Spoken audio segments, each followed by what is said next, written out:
The words hung in the air between us like an invisible guillotine. I stared at Sarah across the table of Le Bernardin, the same restaurant where I'd proposed to her 23 years and 4 months ago. The candle between us flickered, casting dancing shadows across her face, a face I thought I knew better than my own. "What did you just say?" I asked, my voice surprisingly steady despite the earthquake happening inside my chest. Sarah's perfectly manicured fingers toyed with her wine glass. She looked up at me, her blue eyes showing not remorse, but relief. "I said I'm going back to Robert, my ex-boyfriend from college. And yes, James, I'll be taking half of everything we own." I set my fork down carefully, the $75 sea bass suddenly tasteless in my mouth. Around us, New York's elite continued their evening, oblivious to the destruction happening at table 19. "How long?" I asked. "Does it matter?" Sarah sipped her wine. The diamond anniversary band I'd given her last year glinted mockingly under the chandelier light. "It matters to me." She sighed as if my question was an inconvenience. 6 months. We reconnected at my college reunion. "But it's not like we haven't had problems for years, James." The waiter appeared with dessert, chocolate souffle, Sarah's favorite. I waved him away. "Check, please," I said, my voice hollow. "You're not going to make a scene?" Sarah looked almost disappointed. "No yelling, no begging me to stay?" I met her gaze. Would it change anything? "No," she admitted. "Then what would be the point?" I pulled out my wallet and placed my platinum card on the table without looking at the bill. "When are you leaving?" "Tomorrow. Robert's picking me up at 9. I've already packed what I need for now." Her voice softened with practiced concern. "You know I deserve my fair share, James. The house, the investments, the vacation property. I've been your wife for over 2 decades.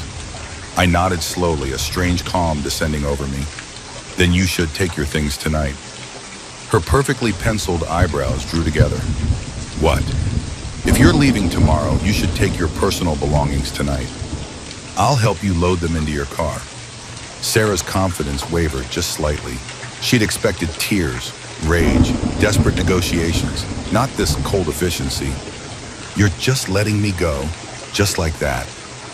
The waiter returned with my card and the receipt. I signed it, adding a generous tip. "We had 23 good years, Sarah. I wish you happiness with Robert." I stood up and extended my hand to help her from her chair, a habit of courtesy that even betrayal couldn't break. "Let's go home. You have packing to do." The drive back to our Westchester home was silent. Sarah kept glancing at me, increasingly unnerved by my composure. I kept my eyes on the road, my hands steady on the wheel of the Mercedes S-Class we'd bought to celebrate my promotion to managing partner at Hamilton and Reed Investment Group 3 years ago. As we pulled into the driveway of our colonial-style house, Sarah finally broke the silence. "I expected you to fight for me." I killed the engine and turned to look at her. "Would you have stayed if I had?" Her hesitation was answer enough. "That's what I thought of," I said, getting out of the car. "Come on, I'll help you pack." Inside, I went straight to the bedroom closet and pulled out her Louis Vuitton suitcases, anniversary gifts from happier times. Sarah followed, her heels clicking on the hardwood floors.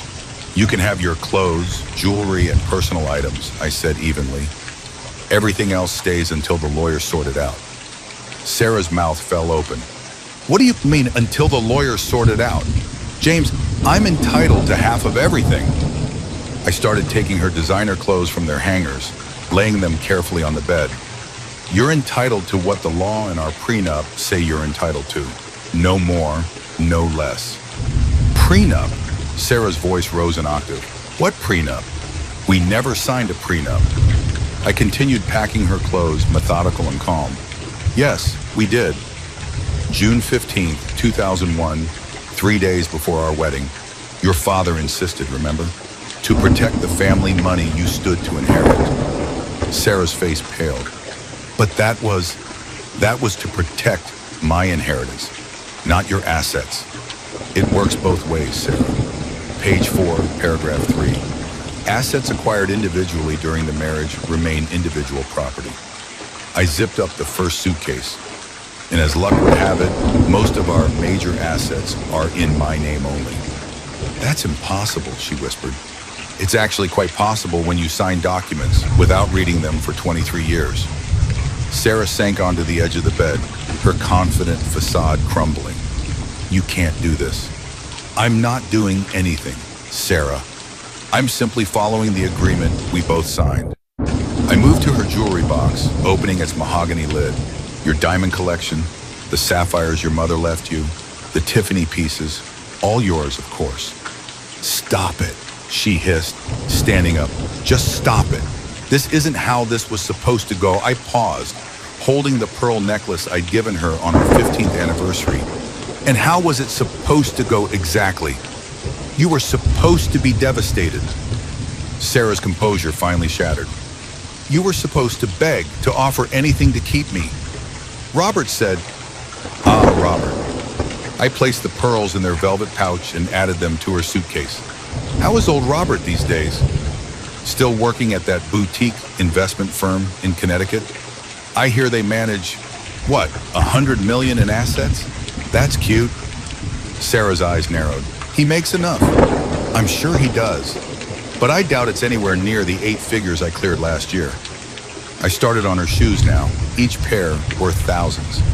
"But perhaps money isn't what you're after. Perhaps it's true love," her silence was telling.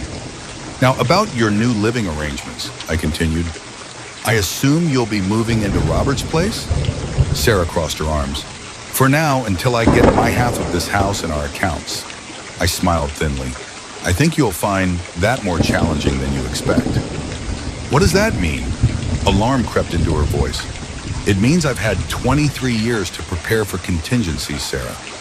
It means I didn't become one of New York's top financial strategists by accident." I handed her a leather-bound portfolio. "It means you should have a look at this before you make any more assumptions about what you will be walking away with." She opened it with trembling fingers, her eyes growing wider as she scanned the documents inside. Property deeds, account statements, corporate structures, all meticulously organized to protect the wealth I'd built. "This isn't possible," she whispered. "It's not only possible, it's legally bulletproof. I've had the top estate attorneys in Manhattan review it yearly." I continued packing her things as if we were discussing nothing more important than the weather. "The house is owned by Rhodes Family Trust, not me personally. Most of our investments are held through a series of LLCs. Your name isn't on any of it, but I'm your wife. And as my wife, you've enjoyed every luxury these arrangements could provide. You've wanted for nothing." I zipped the second suitcase. "But as Robert's girlfriend, your financial situation will be considerably different." Sarah threw the portfolio across the room, papers flying everywhere. "You planned for this. All these years, you were planning for me to leave." "No, Sarah. I planned for the protection of assets I worked 18-hour days to build. I planned for financial security regardless of what life threw at us." I met her gaze steadily. "I didn't plan for betrayal, but I did plan for every other contingency." "I'll fight you," she said, voice shaking with rage. "I'll get the best divorce attorney in New York." "You're welcome to try, but since your name isn't on the house deed, you'll need to be out by tomorrow as planned. Hotel expenses will be your responsibility, of course." Sarah stared at me as if seeing me for the first time. "I never really knew you, did I?" "That makes 2 of us." I checked my watch. "It's getting late and you have a big day on tomorrow. Should I call you an Uber to take these bags now, or would you prefer to have Robert pick them up in the morning?" "You heartless bastard." "Just practical, Sarah. Just practical." She grabbed her phone from her purse. "I'm calling Lauren. She'll know what to do." Lauren, Sarah's younger sister, a moderately successful divorce attorney who'd always looked at me with barely disguised contempt. Of course, that would be her first move. "By all means," I said, gesturing to the phone. "I'm sure she'll have plenty of advice. None of it particularly useful against the legal team at Harrington, Wells & Stone, but advice nonetheless." Sarah stepped into the hallway, her voice dropping to a furious whisper as she explained the situation to her sister. I could hear Lauren's shrill response, even from across the room. I continued packing Sarah's belongings, a strange sense of peace washing over me. The weight of suspicion I'd carried for months, the late-night texts, the unexplained absences, the sudden work trips from a woman who hadn't worked a day in our marriage, lifted from my shoulders. 20 minutes later, Sarah returned, her face flushed with renewed confidence. Lauren says you're bluffing. She says no judge will uphold these arrangements when I've been your wife for 23 years. She says it's a textbook case of hidden assets and financial manipulation. I nodded, unsurprised. Lauren always was optimistic, unrealistically so. But then again, family law isn't really her specialty, is it? Class action suits against department stores for slip and falls is more her thing, as I recall. She's coming over, and she's bringing her colleague Jackson Smith. He specializes in high net worth divorces. Jackson Smith from Peterson and Hayes? I couldn't help but smile. Interesting choice. Sarah mistook my amusement for concern. You know him. We played golf at the same club. His daughter interned at my firm last summer. Nice girl. Very bright. I closed the third and final suitcase. I helped him restructure his retirement portfolio just last month. The confidence drained from Sarah's face. You're lying. Call him and find out. Though I suspect he'll have to recuse himself due to conflict of interest once he realizes whose house he's being summoned to. Sarah's phone dinged with a text message. She looked down, then back at me with venom in her eyes. They'll be here in 20 minutes. Wonderful. I'll make coffee. While Sarah paced the bedroom, making frantic calls to friends whose husbands I probably also golfed with, I went downstairs to the kitchen.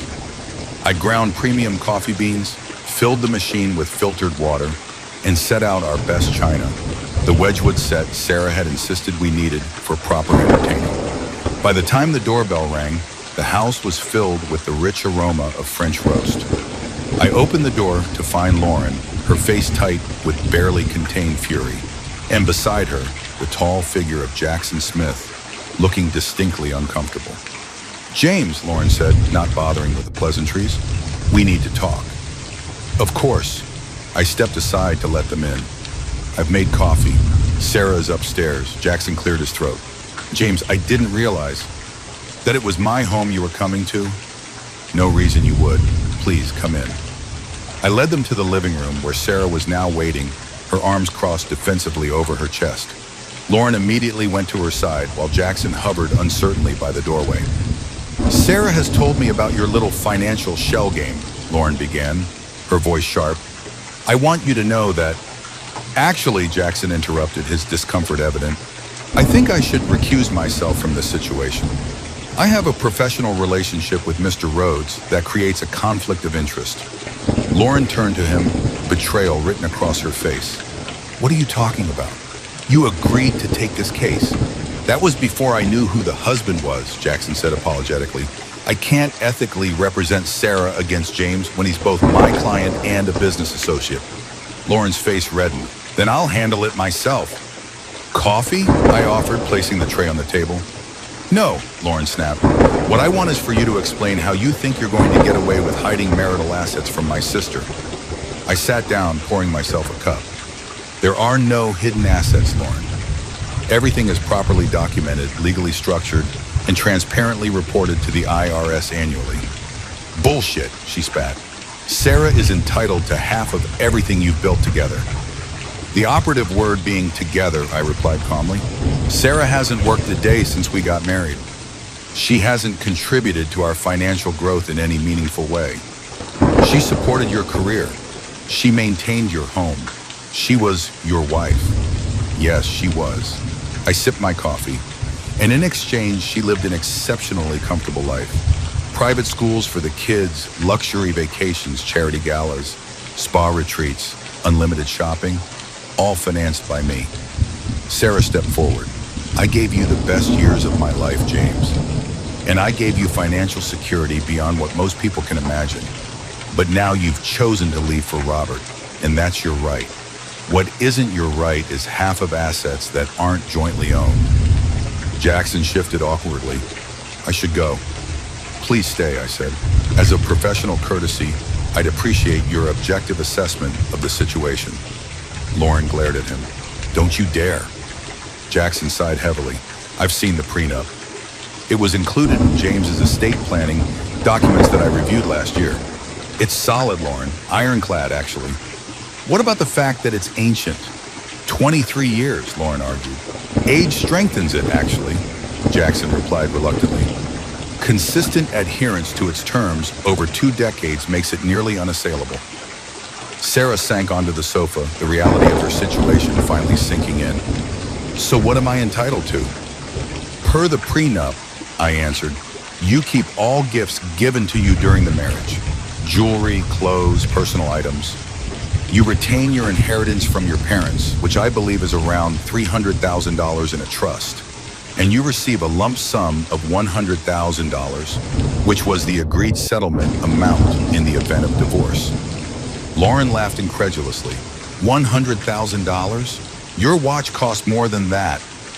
It did, I acknowledged, but that's the figure Sarah agreed to. This is insane, Lauren said. No judge will uphold this. Jackson cleared his throat again. Actually, judges routinely uphold prenuptial agreements, especially when both parties had legal representation during the signing, which to the document I saw you did, Sarah. Your father's attorney represented you. Sarah's face crumpled. Daddy's lawyer. I barely paid attention. I was focused on the wedding plans, which explains why you missed the updates we filed on our 5th, 10th, and 15th anniversaries, all of which you signed, I added. Lauren grabbed the portfolio I'd given Sarah earlier, which she'd brought downstairs. What about all this? These trusts and LLCS, those have to be marital assets. They're corporate structures established for estate planning and tax purposes, all declared in legal. Sarah was aware of them. Her signature is on many of the documents as a witness, not an owner. Lauren flipped through the pages frantically, looking for any weakness. The house, the vacation property in the Hamptons, both owned by the Rhodes Family Trust, established before our marriage. I am the trustee, not the owner. The beneficiaries are our children. At the mention of our children, Sarah flinched. The kids, what will you tell them? The truth, I said simply, that you've decided to leave me for Robert, and that the financial arrangements we've always had will continue to provide for them, but not for you. They'll hate me. That's not my concern, Sarah. You made your choice. Lauren slammed the portfolio shut. This isn't over. We'll fight this in court.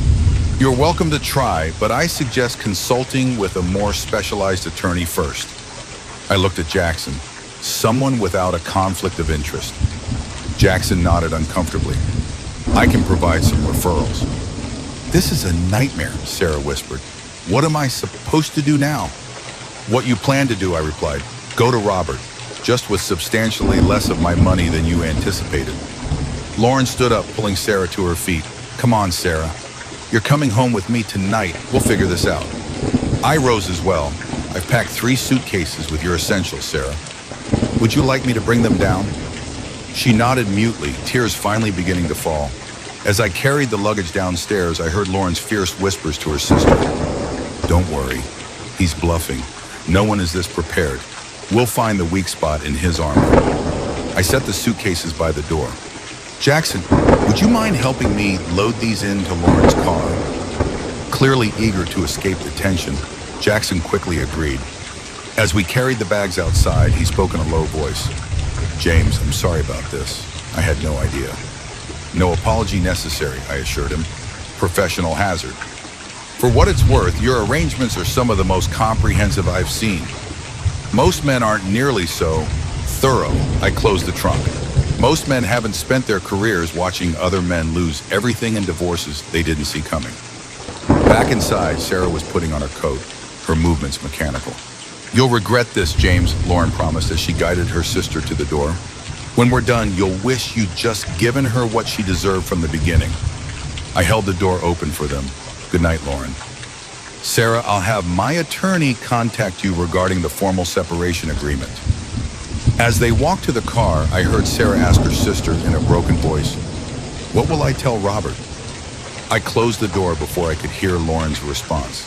Standing alone in the entryway of the home I'd carefully protected for over 2 decades, I felt no triumph, no vindication, only a hollow sense of necessity fulfilled. I'd done what was needed to protect what I'd built. Nothing more, nothing less. I poured myself 2 fingers of Macallan 25 and sat in my office staring at the photograph on my desk. Sarah and me on our wedding day, young and genuinely in love. I wondered when that love had curdled into strategy and suspicion. Perhaps it had always been there, lurking beneath the surface of our seemingly perfect marriage. My phone buzzed with a text from our son, Michael, a junior at Cornell. "Dad, is everything okay? Mom just called me crying but wouldn't explain what's wrong." I took a deep breath and called him. He deserved to hear it from me, clearly and without emotional manipulation. "Michael, I have something important to tell you and your sister. Is this a good time to talk?" The next morning, I woke at my usual time, 5:30 a.m. Decades of financial market demands had programmed my body to rise before dawn, regardless of personal circumstances. The house felt different, not emptier, as I might have expected, but unburdened. I made coffee, stronger than the blend Sarah preferred, and checked my phone. 14 missed calls from her, 3 from Lauren, and texts from both our children.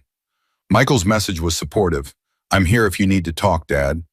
Emma, our daughter and always closer to her mother, was less charitable. "How could you just let her go like that?" I answered Michael with thanks and told Emma we could talk when she was ready. Sarah's messages I left unread. At 7 a.m., my phone rang again. Sarah. This time I answered. "James," her voice was raw from crying, "we need to talk." "I'm listening." "Robert, he's having second thoughts about us." She paused. "About the future." I said nothing, letting the silence stretch between us. "When I told him about the financial situation," she continued, "he seemed disappointed, like I'd failed him somehow." "That's unfortunate," I said neutrally. Can I come home?" "Just to talk, please, James." I closed my eyes, feeling a momentary twinge of what might have been pity. "No, Sarah." That chapter is closed. But 23 years ended last night at dinner when you told me you were leaving for another man. My voice remained steady. "Whatever conversation you want to have now should happen through our attorneys." "James, please." "Goodbye, Sarah." I hung up and blocked her number. Then I called my attorney, Richard Harrington, and briefed him on the situation. His response was exactly what I expected from New York's most formidable divorce lawyer. "Everything's in order, James. We've maintained all structures immaculately for years. She doesn't have a case." He paused. "Though I should warn you, desperate people can get nasty. Be prepared for allegations, abuse, infidelity, whatever her attorney thinks might stick." "I've been preparing for 23 years, Richard." Nothing she says can surprise me now. After the call, I dressed for the office. Life wouldn't pause for my personal drama, and the markets certainly wouldn't. As managing partner, I had responsibilities to clients who trusted me with billions of their dollars. Sarah might have shattered our marriage, but she wouldn't disrupt my professional obligations. At Hamilton and Reed, my assistant Diana met me with concerned eyes. "Mr. Rhodes, are you all right? You look different today." "I'm fine, Diana. My wife and I have separated, but it won't affect my work performance." Her eyes widened, but her professionalism prevailed. "I'm sorry to hear that, sir. Your 9 a.m. with Westfield Capital is confirmed, and Mr. Sullivan called about the Singapore acquisition." "Thank you. Please let David know I'll need a few minutes with him before the Westfield meeting." David Parker had been my right hand at the firm for 15 years. If anyone needed to know about potential personal complications, it was him. In my office, I briefed David on the essentials. His reaction was characteristically measured. "The asset protection structures will hold," he assured me, having helped design many of them. "But the publicity could be uncomfortable. Should we prepare a statement for major clients?" "Not yet. Let's see how Sarah proceeds first." David nodded. "And the Singapore deal moves forward as planned. My personal situation doesn't change the fundamentals. Throughout the day, I maintained my usual schedule: client meetings, investment reviews, strategy sessions. If my colleagues noticed anything different about me, they had the discretion not to mention it. At 3:15 p.m., Richard called. "Lauren Thompson has engaged Patricia Winters to represent Sarah." I knew the name. Patricia Winters specialized in high-profile divorces where publicity was as much a weapon as legal arguments. "Let me guess, they're threatening media exposure unless I agree to a more generous settlement." Richard's dry laugh confirmed my suspicion. "Almost verbatim. They're asking for 20 million plus the house. The answer is no, as always. I'll convey that. Expect escalation.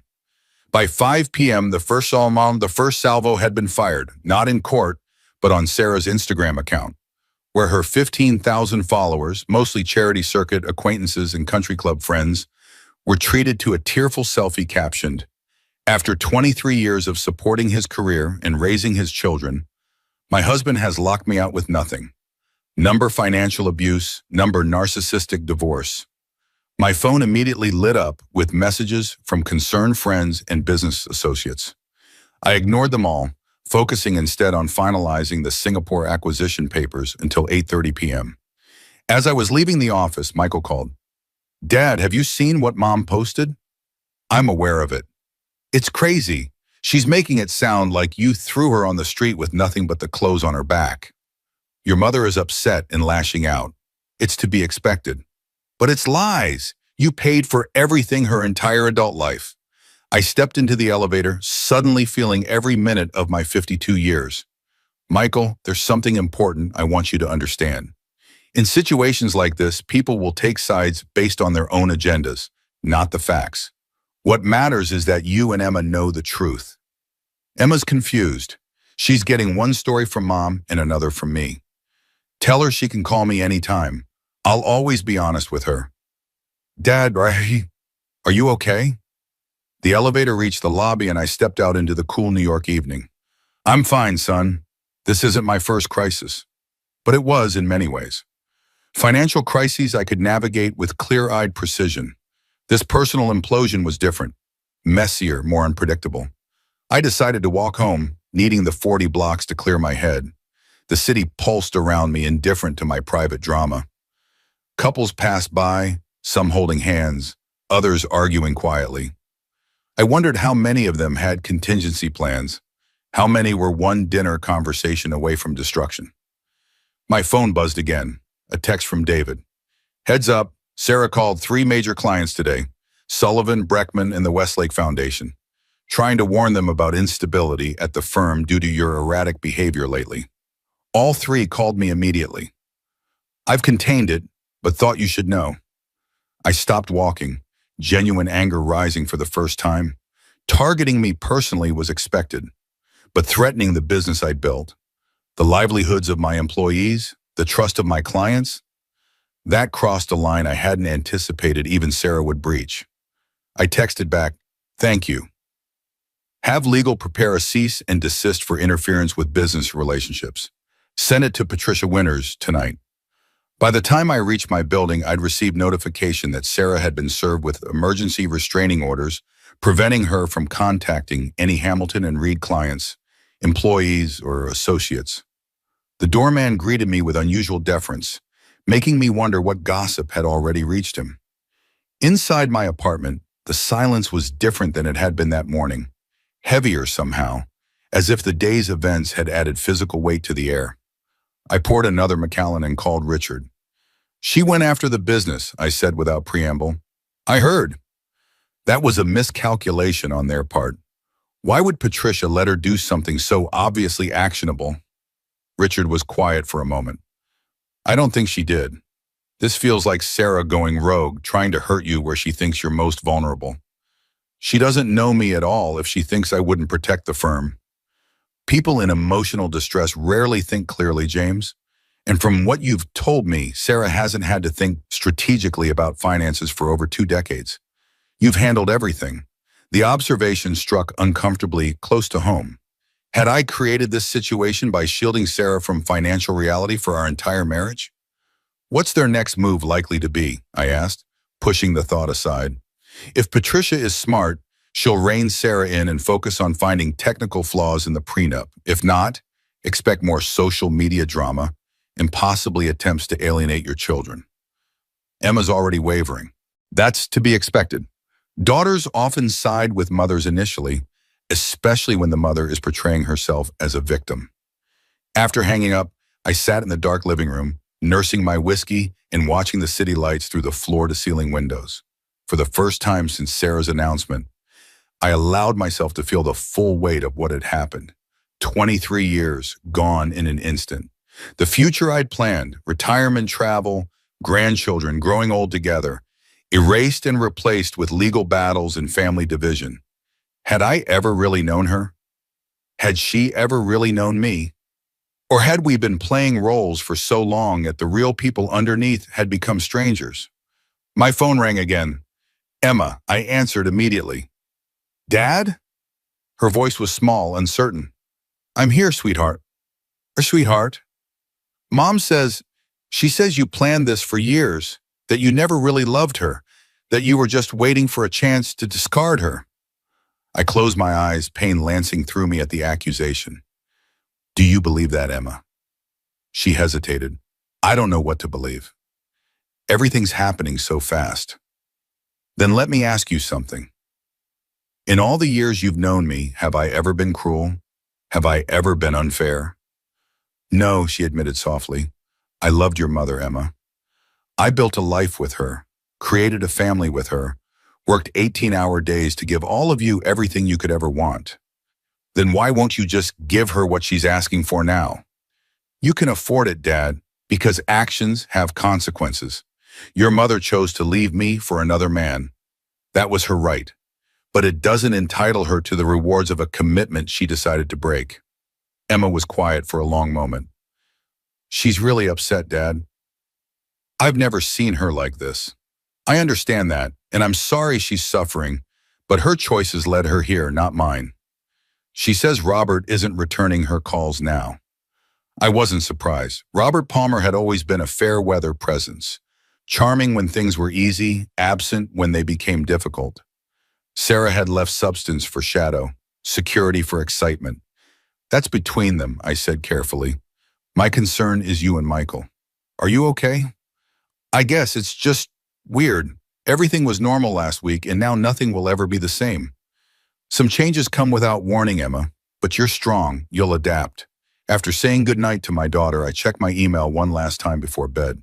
Among the business correspondence was a message from Sarah's best friend, Diane Miller. James, I don't know what to say. Sarah told me everything. Her affair with Robert, her plans to leave you, her shock at finding out she won't get what she expected financially. I want you to know that not everyone is buying her victim story. Some of us remember how much you did for her all these years, how you supported her every whim and dream while well, I'll just say it wasn't always reciprocated. I'm here if you need a friendly ear. I stared at the message, unsure how to respond, or even if I should. Diane and her husband Tom had been our closest friends for 15 years. We'd vacationed together, celebrated holidays together, weathered life's storms together. Or so I'd thought. I typed a brief reply. Thank you, Diane. I appreciate your support more than I can express right now. Sleep came fitfully that night, my dreams filled with courtrooms and falling stock tickers, and Sarah's face, not as it had been across the restaurant table, cold and determined, but as it had been on our wedding day, radiant with what I'd believed was true love. The weeks that followed established a new rhythm to my life. By day, I focused on Hamilton and Reed with redoubled intensity. By night, I dealt with the cascading legal and personal fallout of my collapsing marriage. Patricia Winters proved as formidable as her reputation suggested. Unable to break the prenuptial agreement directly, she pivoted to claims of emotional abuse and financial coercion, allegations designed more for public consumption than legal success. Sarah's social media campaign expanded to include tearful video testimonials about her decades of sacrifice and the systematic financial abuse she'd allegedly endured.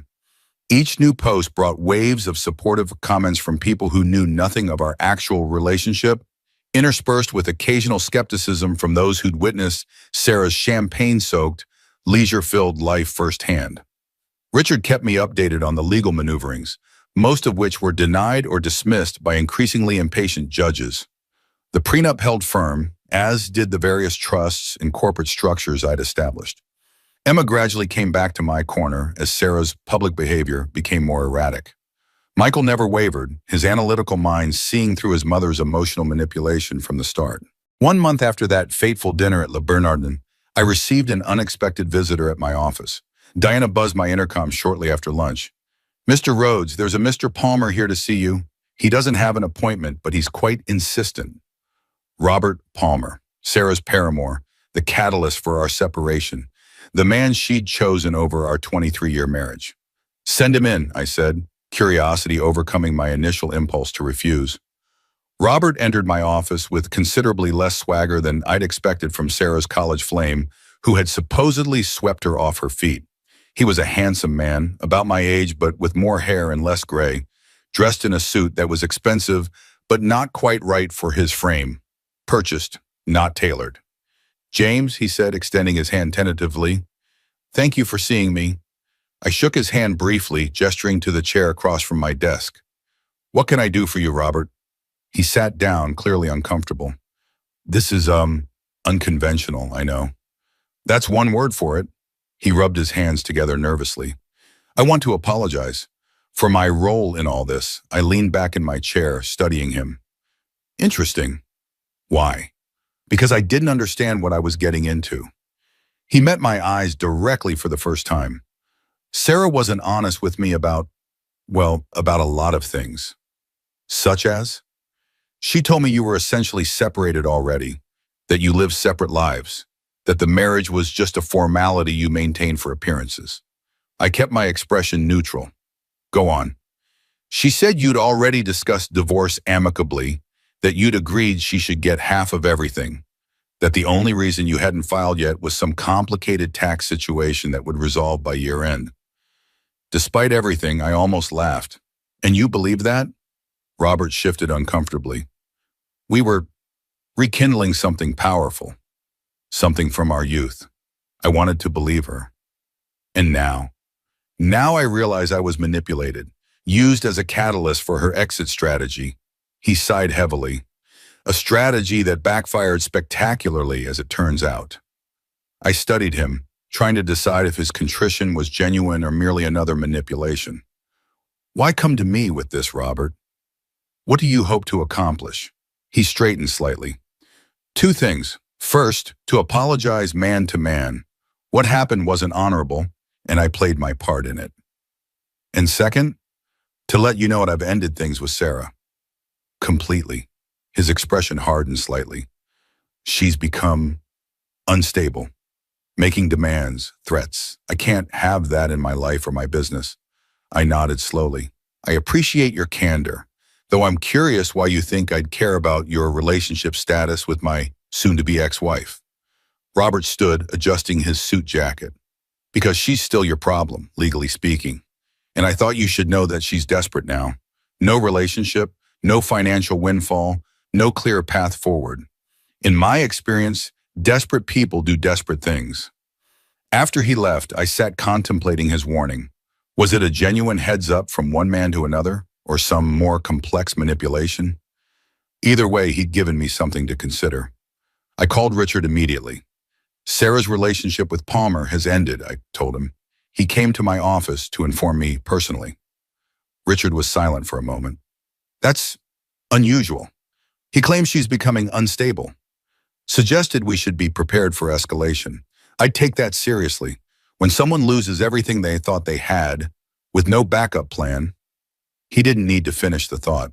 Increase security at the office and my apartment, I decided. And let's expedite the divorce proceedings if possible. I want this resolved. That evening, as I was leaving work, Diana rushed to catch me at the elevator. Mr. Rhodes, I thought you should see this before you leave. She handed me her tablet, opened to Sarah's Instagram page. The latest post showed a tearful Sarah holding what appeared to be medical records. The caption read, "After 23 years of supporting a man who promised to care for me in sickness and in health, I'm facing serious health challenges, alone and financially abandoned. Some vows mean nothing to some people. Number toxic marriage number. Prayers welcome." Diana watched my face carefully. "Is Mrs. Rhodes ill?" "Not that I'm aware of," I replied, handing back the tablet, "but I'll look into it." "Thank you, Diana." In the car home, I called Emma. "Dad, is everything okay? Have you seen your mother's latest post?" Emma sighed. "Yeah, it's getting weird. She won't tell me what's actually wrong with her, just keeps saying it's serious and life-altering." "Has she seen a doctor that you know of?" Aunt Lauren took her to someone last week, but Mom was vague about it. Just said they were running tests, and it didn't look good. I felt a twinge of genuine concern. Despite everything, the possibility of Sarah facing a real health crisis wasn't something I could dismiss entirely. If she's truly ill, Emma, she has excellent health insurance through my company that will remain active until the divorce is final. Make sure she knows that. I will. Emma paused. Dad, do you think she's making it up? For sympathy? The question hung between us, neither of us wanting to voice the obvious suspicion. I think your mother is going through a difficult time, I said carefully. And people in pain sometimes make choices they wouldn't otherwise make. That night, I received an email from Patricia Winters with the subject line, Medical Considerations in Divorce Settlement. Attached were vague medical records suggesting abnormal test results and further investigation needed, along with a new settlement proposal requesting $15 million in light of these concerning developments. I forwarded it to Richard with a single question. Legitimate? His response came minutes later, doubtful. Notice the records don't actually specify any diagnosis or even clear symptoms. We'll request independent medical examination as part of discovery. The next morning, I had David check Sarah's health insurance claims through our company plan. There had been a recent visit to a general practitioner and some standard blood work, nothing indicating serious illness or specialized testing. As predicted, when our legal team requested independent verification of Sarah's alleged health issues, Patricia Winters backpedaled, claiming patient confidentiality concerns and suggesting we should take Sarah's word as a matter of basic human decency. The court disagreed, ordering full medical disclosure if health was to be considered in the settlement. The health claims quietly disappeared from Sarah's social media and legal arguments. 2 days later, I received a text from an unknown number. You think you've won, but you haven't. Every man has secrets. Even you, James. Would Hamilton and Reed's clients be interested in yours? Would the children? I showed the message to Richard, who immediately filed for harassment protections and engaged digital forensics to trace the number. It led back to a burner phone purchased with cash at a convenience store near Lauren's apartment. Classic intimidation tactic, Richard assured me. If they had anything real, they'd have used it already. But the message lingered in my mind, not because I had devastating secrets to hide. My life had been remarkably straightforward, focused on work and family, but because it signaled a dangerous level of desperation. The next escalation came through Michael. He called me late one night, his voice tight with anger. Dad, Mom just told me something, and I need to know if it's true. What did she say? She said, he took a deep breath. She said you cheated on her. Multiple times, with her friends, with your colleagues, that you had some kind of understanding where she looked the other way because of your financial support. The accusation was so absurd I was momentarily speechless. Michael, I have never been unfaithful to your mother, not once in 23 years. She said you'd deny it, that you're pathological about maintaining your image. Son, think about what you know of me. Have you ever seen me behave inappropriately with any woman? Have you ever heard rumors or whispers about me from family friends? Has there ever been a single piece of evidence to suggest I was anything but faithful to your mother? His silence told me he was thinking it through. She's getting desperate, Michael. The legal case isn't going her way, so she's trying to turn you and Emma against me. Yeah, he finally said. That's what I thought too. But I had to ask. I understand, and I appreciate your willingness to hear my side. After we hung up, I sat staring at the New York skyline from my living room window, a familiar hollow feeling expanding in my chest. The woman I'd loved, built a life with, raised children with, was now systematically trying to destroy not just my finances, but my relationships and reputation. I called Richard again. We need to end this, I said without preamble. It's getting toxic for the children. I agree, but Sarah and her counsel seem intent on dragging this out as long as possible. Then let's change the equation.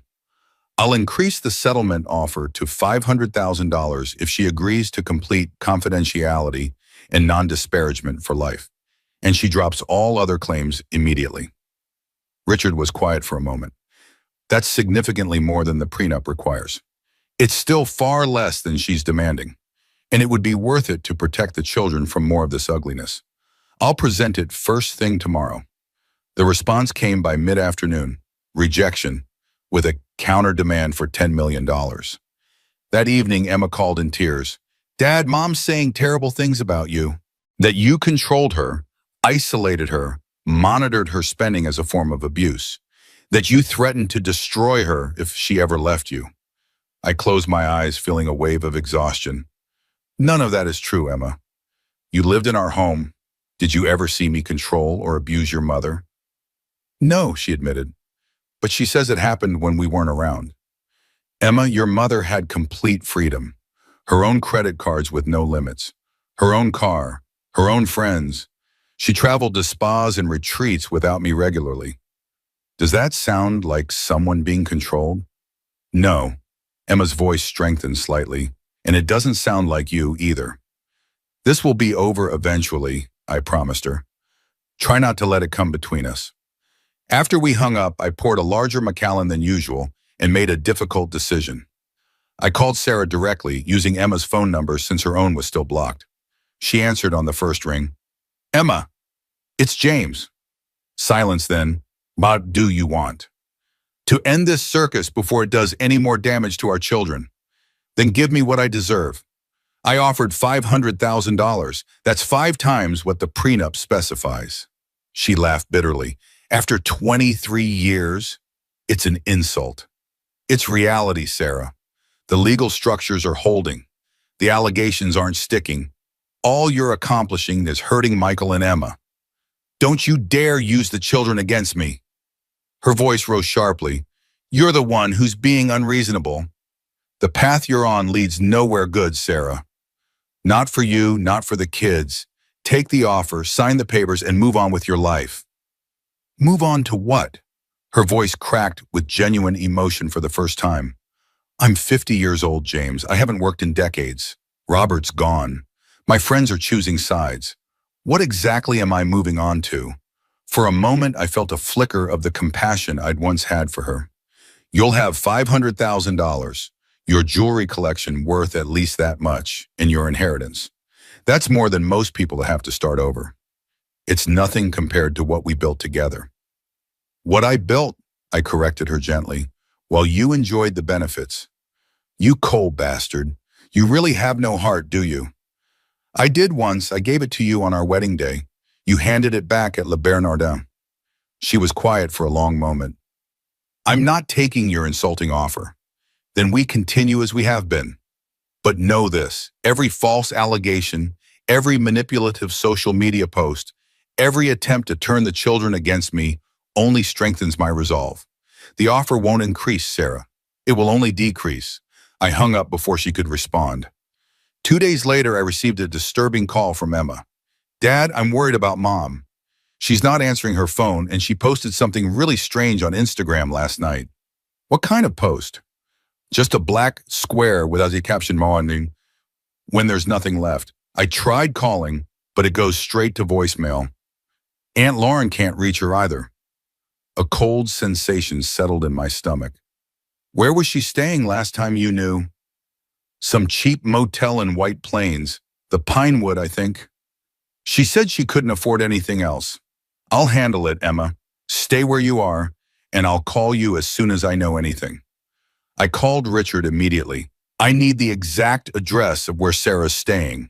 Her daughter can't reach her, and there's reason for concern. Richard promised to call back within 5 minutes. While waiting, I tried Sarah's number myself, straight to voicemail, as Emma had said. Richard called back with the motel address and room number. Do you want me to send someone? No, I'll go myself. Have a wellness check called in just in case, and let Lauren know I'm heading there now.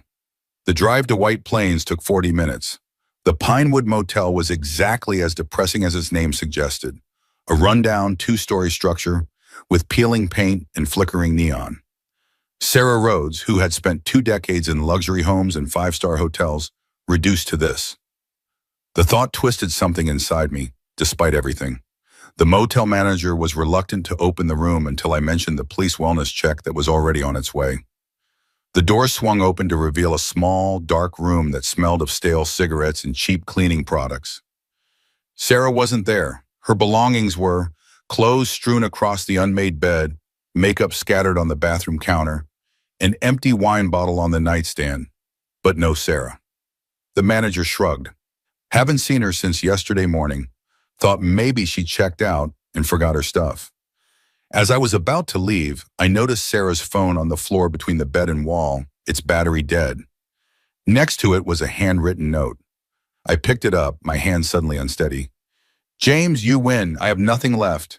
No husband, no lover, no money, no future. Even our children see me as I am, a failure at 50. I can't start over. I don't want to. 23 years erased like they meant nothing. Maybe they didn't. Tell the kids I'm sorry. I just can't do this anymore. Sarah, my blood went cold. I called Richard while rushing back to my car. She's not at the motel, but there's a suicide note. We need to find her now. I'll alert the police. Any idea where she might go? I thought rapidly. Check her credit cards. See if there's any recent activity. And call Lauren. Sarah might have said something to her about a place that was special. As I drove, Emma called again. Dad? Any news? Emma, I need you to think. Did your mother ever mention a place she might go when she was upset? Somewhere significant to her? I don't know. Wait, maybe the lake house. The rental we had that summer in Saranac when I was 12? She always said it was her happiest memory. Do you remember where exactly? Not the address, but it was called Pine Cove Cottage, on the east side of Lower Saranac Lake. Thank you, sweetheart. I'll call you back. I called Richard with the information. He promised to contact local authorities immediately. 4 hours later, I received the call I'd been dreading. A New York State police officer's solemn voice informed me that they'd found Sarah's car parked at a scenic overlook near Lower Saranac Lake. Inside was Sarah, unresponsive, with an empty pill bottle and a half-empty bottle of vodka. I'm sorry, Mr. Rhodes. The paramedics tried, but she was already gone. The world seemed to tilt sideways. Despite our bitter ending, despite her betrayal and the ugliness of recent weeks, Sarah had been my wife for 23 years, the mother of my children. Once, the love of my life. Mr. Rhodes, are you there? Yes, I managed. What happens now? The medical examiner will need to conduct an examination, but all indications suggest a self-administered overdose. We found additional prescription medications in her purse, apparently obtained from multiple doctors. I see. And when can I tell our children? You're free to notify family immediately. We'll need you to make a formal identification, but that can wait until tomorrow if necessary. I thanked the officer and sat in my parked car, trying to process what had happened and what came next. The crushing task of telling Michael and Emma that their mother was gone. The arrangements that would need to be made. The inevitable questions about why she'd done it. And underneath it all, a crushing weight of what-ifs. What if I'd been less rigid about the settlement? What if I'd recognized the depths of her desperation? What if I'd reached out when Robert left her? I dialed Emma's number, then Michael's, arranging a video call with both of them. There was no good way to deliver this news, but they deserved to hear it from me, together as gently as possible. As I waited for them to join the call, I looked at the wedding photo I kept in my wallet. Sarah and me, young and full of hope, with no idea of the journey ahead or how it would end. I'm sorry, I whispered to the smiling face in the photograph. I'm so sorry it came to this. The call connected, showing my children's anxious faces on the screen. I took a deep breath, knowing that the words I was about to speak would change all of our lives forever. Michael, Emma, I have something very difficult to tell you about your mother.